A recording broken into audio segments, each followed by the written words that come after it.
মিথ্যা কথা বলা যাবে না, মিথ্যা সাক্ষী দেওয়া যাবে না, কাউকে গালিগালাজ করা যাবে না, জবাব দিয়ে কাউকে কষ্ট দেওয়া যাবে না, সুদ ঘুষ খাওয়া যাবে না, চুরি করা যাবে না, জেনা ব্যবসা করা যাবে না, খুন ধর্ষণ করা যাবে না, চাঁদাবাজি টেন্ডারবাজি করা যাবে না। তাহলে আল্লাহ তাআলার সন্তুষ্টি অর্জন করা যাবে। আল্লাহর হুকুম মতো নবীর তরিকা মতো যদি চলা যায় তাহলে আল্লাহ তাআলার সন্তুষ্টি অর্জন করা যাবে, আল্লাহ পাক রব্বুল আলামিনের গোলাম হওয়া যাবে।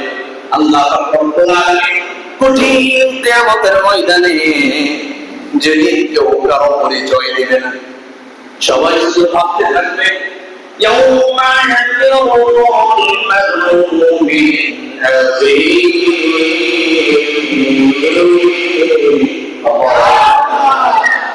وأمه وأبيه وصاحبته وبنيه لكل امرئ منهم يومئذ شأن يغنيه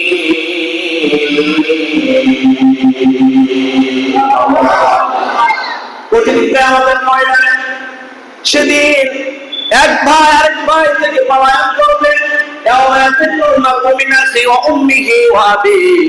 সন্তান পিতা মাতা থেকে পলায়ন করবে, পিতা সন্তান থেকে পলায়ন করবে। স্ত্রী স্বামী থেকে পলায়ন করবে, স্বামী স্ত্রী থেকে পলায়ন করবে। এইভাবে এক বন্ধু আরেক বন্ধু থেকে পলায়ন করতে থাকবে, এক মুসলমান আরেক মুসলমানদের থেকে পলায়ন করতে থাকবে। পরিচিত মানুষের কাছে যদি থাকি তাহলে সে আমার কাছে নেকি চাইতে পারে, নেকি যে আমাকে ফকির বানায় দিতে পারে, আমাকে নেকি শূন্য করে দিতে পারে। এই জন্য কঠিন কিয়ামতের ময়দানে সবাই নিজে কিভাবে বাঁচবে সেই ফিরে সবাই আসবে। এই জন্য কঠিন কিয়ামতের ময়দানে একজন আরেকজনের কাছ থেকে পলায়ন করতে লাগবে। ওই কঠিন কিয়ামতের ময়দানে আর কোনো পরিচয়ের প্রয়োজন নাই। একটা পরিচয় আপনার আমার জাহান্নামের আগুন থেকে মুক্তি পেয়ে জান্নাতে যাওয়ার জন্য যথেষ্ট। সেই পরিচয়টা হলো আল্লাহ যদি আমাদেরকে বলে দেয় এইটা আমার গোলাম, এই একটা পরিচয় আপনার আমার জান্নাতে যাওয়ার জন্য যথেষ্ট হয়ে যাবে। সুবহানাল্লাহ।